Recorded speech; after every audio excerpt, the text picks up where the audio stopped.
Hey, what's up mga kaballers? Maligayang pagbabalik sa aking channel. Halina't pag-usapan natin ang balitang babawi nga daw mga kaballers si Russell Westbrook sa Denver Nuggets next season. At ang balitang trade update ni Andrew Wiggins ngayong off-season. Tara na't pag-usapan natin yan dito sa Basketball Hot Shots.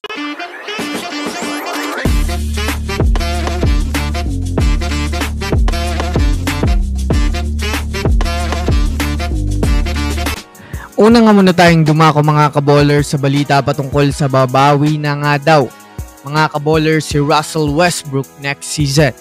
Malamang sa malamang ilan nga po sa inyo mga kaballers ay alam na hindi na nga po mga kaballers kasali pa si Russell Westbrook sa kupunan ng Los Angeles Clippers. At ngayon nga po mga kaballers ay itinuturi niya nga pong restarting team sa kanya itong kupunan ng Denver Nuggets.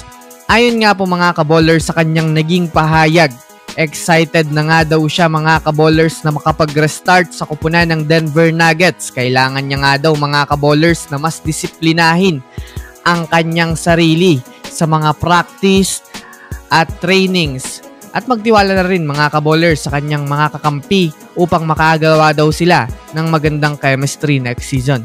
Dagdag pa nga nito mga kaballers na babawi nga daw siya sa kanyang sarili sa paglalaro dahil na rin naman sa pagiging mahina niya ng mga nakaraan at pagbagsak ng kanyang pangalan bilang isa sa mga magagaling na guard sa NBA history.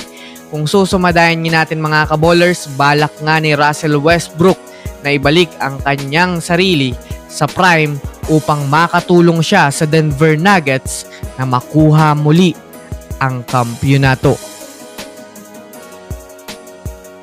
Samantala, dumako naman tayo mga kaballers sa balita patungkol sa update ng trade kay Andrew Wiggins. Alam naman nga po natin mga kaballers na hindi naging maganda ang performance ni Wiggins ng nakaraang season.